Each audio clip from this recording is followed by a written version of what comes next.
Hello everyone and welcome to Drivenmad. Now in today's video we are changing the notorious problem on the L200s, the 4x4, they call it the freewheel clutch solenoid, that's what it's actually called, but I call it the 4x4 solenoid because it's always to do with the 4x4 system. Now this L200, I've replaced this 3 or 4 times with cheap nasty ones, and I keep getting that flashing light on the dashboard. It doesn't affect it going in and out of 4-wheel drive for me at the moment, but the flashing light doesn't go off at all. It has done though. It has affected it in the past.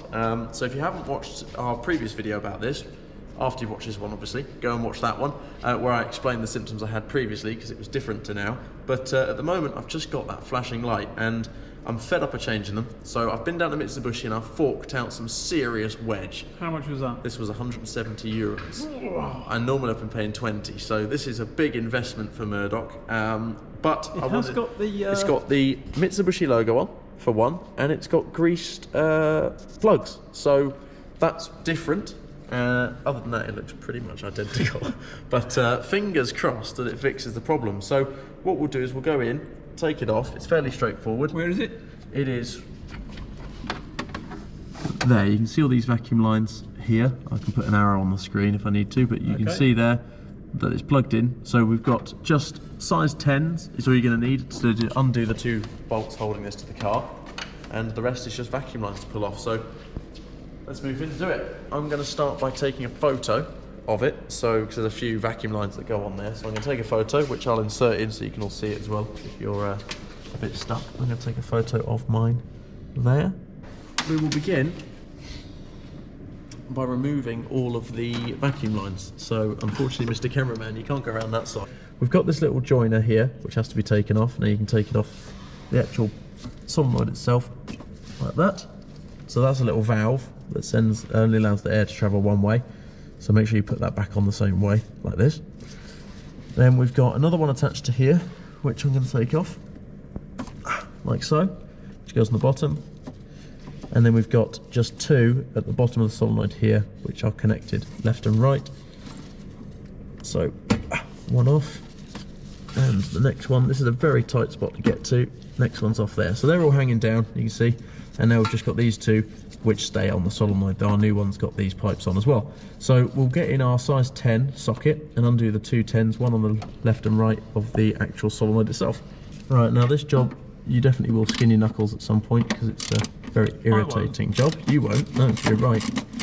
This one's the easiest one, so we'll start with this. There we go, that's the first one. So I'm going to face the socket down a bit.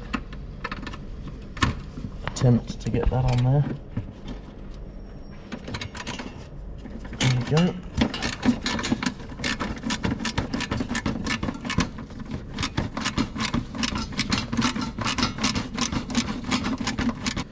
There we go. Oh no! Dropped it. Yeah, magnets out. Whee! We got it. Right. Now lifting it up, you can see we've got a bit easier access to the plugs. So we will just take them out, they're a little pinch, and pull, like so. There we go, and that's the solenoid out. So you can see, see any difference? This one was replaced literally a month ago, and it's gone already, so that tells you how bad they are. On here, they've got, other than that's up a different way, we've got a nice Mitsubishi logo, and the plug sockets are nicely greased. There's not much difference at all there, is there? Now, it's a matter of getting this first one on the difficult side in first. So I'm going to lean in. Whether I'm actually filming now or not, I don't know. I don't know, well I can't even see myself, so... I can see the top of your head.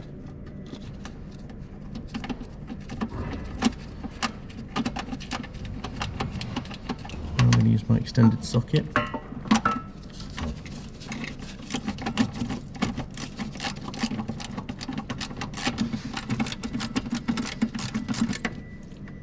There we go, they're snug. Plug these back in, so we'll go right to right, left to left, there we go, like that. They actually slotted in really nicely. And now we've just got to reconnect up our thingy. So I'm going to get my photo up and I'm going to just check where each one is. Now on this, we've got on the outer edge of this, we've got this valve which goes on there. So I'm going to try and get my arm through so you can all see, but I'm not sure. He goes on there, make sure they get pushed right the way on. And then there's another one. There's 3 down here, so we've got the shortest,